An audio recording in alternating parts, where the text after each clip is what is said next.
Welcome to the channel for the first time viewers. Welcome back for my existing subscribers. Today we're going to touch base just a little bit on some of the conversation that's been going on with the 7950X 3D and some of the different options in this PC space, right? So the 7950X 3D is, to keep things simple, it's a chip that has been enhanced, or there's a new version, iteration of the 7950X, and they have two chips or two sets of cores, so 8 and 8. And one of them has the new technology on it, which makes games go faster.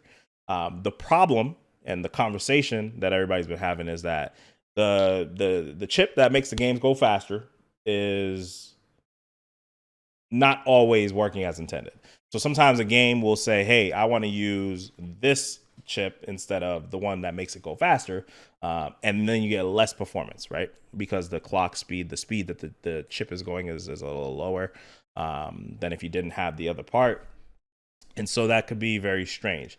When it does work well, you do see some big performance gains. So you've seen channels like, you may have seen or may not, I've seen frame chasers talking about the performance uplift. You may have seen videos from Purology if you're a Tarkov gamer, right? So he's like one of the main channels I know that benchmarks Tarkov consistently. So you may have seen some of these videos. And if you have a 7950X 3D, you might not be getting all of the performance that you paid for, and you might be getting less performance than the chip that it supersedes, right? The chip before it, which is the 7950X. And that's because if you don't have the chipset drivers, you don't have the BIOS updated, you don't have Game Bar up to date, the Xbox app, all that stuff. Not the Xbox app. I don't think you need that. I think you do need the Game Bar though. All that isn't up to date. Then again, you start to run into those issues where you're not getting the full performance, and you might be watching a video and see Call of Duty, right? Somebody's getting 100, not 100, but they're getting like 240 FPS, 250 FPS. And then on your chip, you're getting like 190, 100, 195, 200. It's just way lower. So that could be some of it, on top of other things, like, you know, if they have different RAM. But assuming that everything else is the same, you looked at the kits, or you ordered directly off their Amazon affiliate links below, just saying, you could go ahead and just say, okay, I have the same exact parts, and my performance is just way off. That could be a reason, right? So with that said, I feel like the ideal scenario, the ideal chip, which some people don't even know about, is the 58 or the 7800X 3D, right? So that is the proper successor to the last generation. The reason that is going to be the ideal chip is because you're not going to have two different chips on one CPU, right? Like, you're going to have just one, and it's going to have the V-cache. That's it.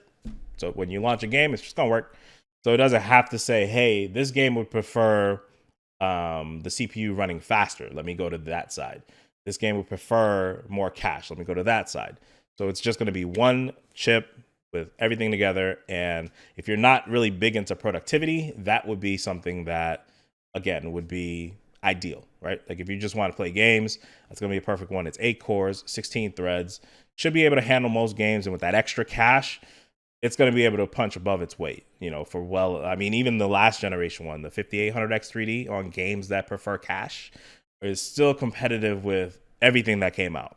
You know, everything that's out right now, it's still competing with all of those, and it's still a viable option. The only downside with that is that the platform is dead. So you're not getting a new motherboard. Like, there's not going to be another AM4, at least for now, it doesn't look like. AM4 revival or another choice for you to choose from, right? So that is the long and the short of this whole conversation piece that's been going on. So PC World made their video, which Frame Chasers kind of chopped up, talked about the portions that he wanted to talk about. And the first videos I saw, let me tell you about the first videos. So there was like a, on Purology's channel, there was one specific video where he commented about why the performance on day one was so low. And it was, I think it was something with the drivers, or the drive itself had Intel and AMD on it too many times, and it was just messed up. So he fresh installed Windows, and his performance skyrocketed. I'm pretty sure he probably also updated the BIOS and installed the chipsets driver, which is very important, because on this 7950X 3D, you could see that there's distinctly two things that need to be in place. Like the BIOS needs to be updated, and your chipset and game bar, so really three, need to be all in sync so that the games can get placed on the right core, right, or on the right chip. The last thing I want to close out with is just I don't know how to say this. Don't buy the 7900X 3D. It's in stock in Amazon, and it's in stock for a reason, and it's already going down in price. It's stupid, right? So the 7900X 3D, not the 7950, is essentially the same problem that you're experiencing with the 7950X, but with 6 cores instead of 8, right? So you have the 2 chips, and only one of them has the extra technology, the V-cache, the 3D V-cache. But because they broke it up, it's 6 and 6, not 8 and 8. So there are going to be some games, maybe not right now, that will need 8 cores and a lot more cache, and that chip is just going to be irrelevant, right? So it just doesn't make sense. Now on the 7900X 3D, it doesn't make a difference because you have 12 cores to play games on, and they're all equally fast, or they can be equally fast. I don't know. This thing is just, it's silly. And Amazon's selling it at a premium. So it's like I think I saw it for $670 when it first came out. So that was their MSRP. It's not even like scalp. It's already $70 higher than it should be. Well, MSRP wise. And now it's going for $655. So it's already been discounted. So just stay away from that one. My opinion is that it's not trash, but it's not good.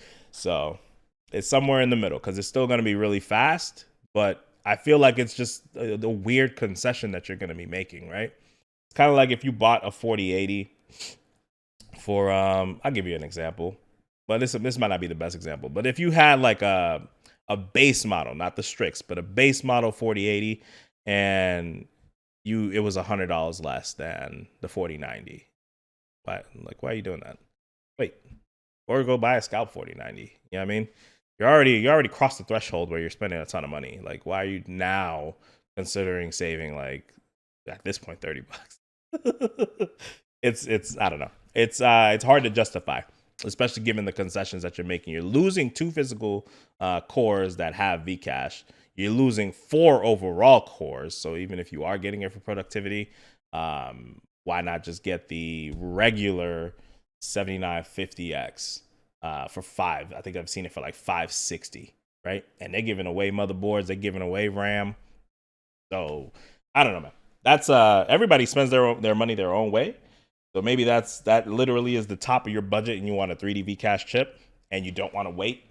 That's a lot of ands. Then maybe you get it. But if it was my friend, I'd be like, yo, that ain't the play. That ain't it, chief. So leave that alone and either wait for the 79 or 78. 100X 3D, or get yourself a 7950X 3D and call it a day, and you can figure out the scheduling issues on your own.